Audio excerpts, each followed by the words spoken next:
ನಮ್ಮ ಅಣ್ಣ ಜೊತೆ ನಾನು ಪ್ರ್ಯಾಂಕ್ ಮಾಡಿದ್ದೀನಿ. ಆಮೇಲೆ ಹೇಳ್ತೀನಿ, ಇದು ಕೊನೆವರೆಗೂ ನೋಡಿ ಈ ವಿಡಿಯೋ. ಶೂಟಿಂಗ್ ಮುಗಿಸ್ಕೊಂಡು ಬರುವಾಗ ಅಣ್ಣಂದು ಆಕ್ಸಿಡೆಂಟ್ ಆಯ್ತು ಅಣ್ಣ.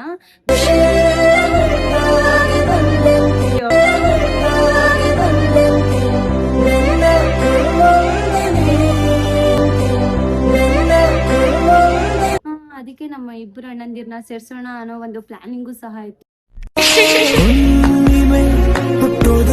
ಕಣ್ಣಲ್ಲೇ ಬೀಸಿದೆ ತಂಗಾಳಿ ಹೋದಲ್ಲೇ ಸುಮ್ಮನೆ ಕೊಲ್ಲುತ್ತಾಳೆ ನಿಂತಲ್ಲೇ ಹೆಂಗೆಂಗಿದ್ದೆ ಹೆಂಗಾಗೋದೆ. ನಮ್ಮ ಅಣ್ಣ ಜೊತೆ ನಾನು ಪ್ರ್ಯಾಂಕ್ ಮಾಡಿದ್ದೀನಿ. ಆಮೇಲೆ ಹೇಳ್ತೀನಿ, ಇದು ಕೊನೆವರೆಗೂ ನೋಡಿ ಈ ವಿಡಿಯೋ.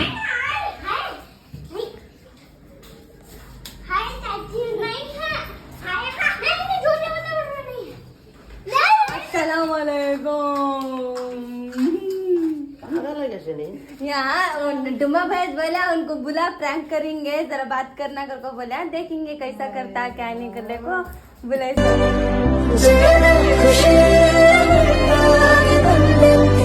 रो रहा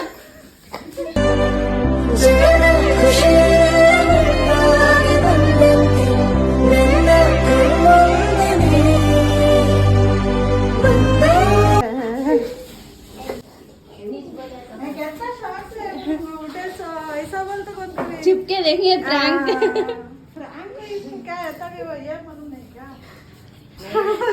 पैसे लगाई ना भैया के सामने भी नाई सब बोलते आता क्या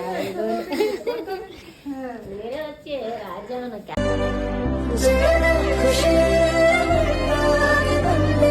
नहीं है भैया बुला बोलकर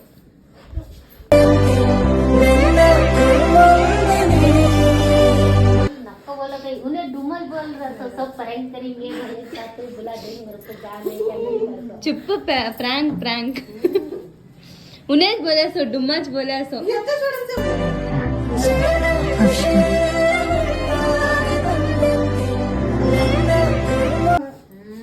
उससे क्या तो पूरे चिंता ही छाड़ कर देगा. उन्हें बोला भैया बुला पैसे के लिए ऐसा बोले तो जाता तो उन्हें बोले सो उन्हें कैसे बोले मैंने प्रैंक करेंगे, देखें उसे प्यार है कि नहीं गले को प्रैंक करे तो क्या देखता है कुछ अभी दिखा दो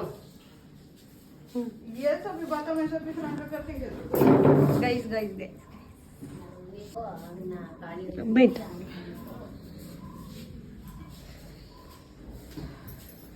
उसके वो कैके की तरह करको बोला भैया अच्छा करता भैया कुछ बुरा मुझको भी नहीं होता.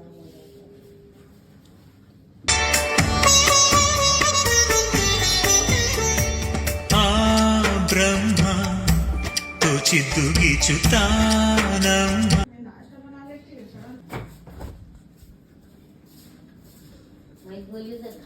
डुमा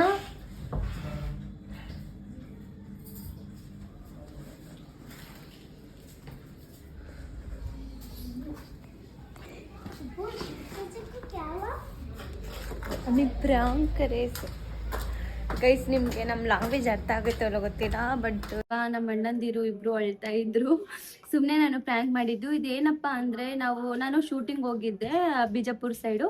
ಸೊ ಅಲ್ಲಿ ಶೂಟಿಂಗ್ ಮುಗಿಸ್ಕೊಂಡು ಬಂದಿದ್ದ ಆದ ತಕ್ಷಣನೇ ನಂದು ಪ್ಲಾನಿಂಗ್ ಏನಿತ್ತು ಗೊತ್ತಾ, ಇವರಿಬ್ಬರು 2 ಡೇಸಿಂದ ಮಾತಾಡ್ತಾ ಇರಲಿಲ್ಲ. ಸೊ 2 ಡೇಸಿಂದ ಮಾತಾಡ್ತಾ ಇರಲಿಲ್ಲ. ಅದಕ್ಕೆ ನಮ್ಮ ಇಬ್ಬರು ಅಣ್ಣಂದಿರ್ನ ಸೇರ್ಸೋಣ ಅನ್ನೋ ಒಂದು ಪ್ಲಾನಿಂಗು ಸಹ ಇತ್ತು. ಸೊ ಅದಕ್ಕೆ ನಾನು ಪ್ರ್ಯಾಂಕ್ ಮಾಡಿದೆ. ಈ ಥರ ಶೂಟಿಂಗ್ ಮುಗಿಸ್ಕೊಂಡು ಬರುವಾಗ ಅಣ್ಣಂದು ಆಕ್ಸಿಡೆಂಟ್ ಆಯಿತು ಅಣ್ಣ, ಬೇಗ ಬಾ, ಅವ್ರನ್ನ ಆಂಬ್ಯುಲೆನ್ಸಲ್ಲಿ ಕರ್ಕೊಂಡು ಹೋಗ್ಬಿಟ್ಟಿದ್ದಾರೆ, ಅಮ್ಮನೂ ಹೋಗಿದ್ದಾರೆ ಜೊತೆಯಲ್ಲಿ, ಇವಾಗ ಅಕ್ಕ ಬಾವ ಬರ್ತಾ ಇದ್ದಾರೆ, ಕಾಲ್ ಮಾಡಿದ್ದೀನಿ ಅಂತ ಹೇಳಿದ್ದೆ. ಸೊ ಇದು ನಾನೇನು ಈ ಥರ ಹೇಳಿದ್ದೀನೋ, ಅವ್ನು ಫುಲ್ ಭಯಪಟ್ಕೊಂಡು ಹೆಂಡ್ತಿನ ಕರ್ಕೊಂಡು ಅವ್ರ ಅಮ್ಮ ಮನೆಯಿಂದ ನಮ್ಮ ಅತ್ತಿಗೆನ ಕರ್ಕೊಂಡು ಬಂದರು. ಸಡನ್ನಾಗಿ ಅಳು ಸ್ಟಾರ್ಟ್ ಮಾಡಿದ್ರು. ನೋಡಿದ್ರಲ್ಲ ಯಾವ ಥರ ಇತ್ತು ಅಂತ. ನಾನು ಅಂದ್ಕೊಂಡೇ ಇರಲಿಲ್ಲ ಈ ಥರ ಎಲ್ಲ ಸೀನ್ಗಳಾಗುತ್ತೆ ಅಂತ. ಬಟ್ ಈ ಥರ ಮಾಡಬಾರ್ದು. ತುಂಬ ನನಗೂ ಅಳು ಬಂದ್ಬಿಡ್ತು. ನಮ್ಮ ಅಮ್ಮನೂ ಹತ್ರು, ನಮ್ಮ ಅಣ್ಣನೂ ಹತ್ರು, ಇಬ್ಬರು ಅಣ್ಣಂದಿರು ಹತ್ರು, ನಮ್ಮ ಅತ್ತಿಗೆನೂ ಹತ್ರು.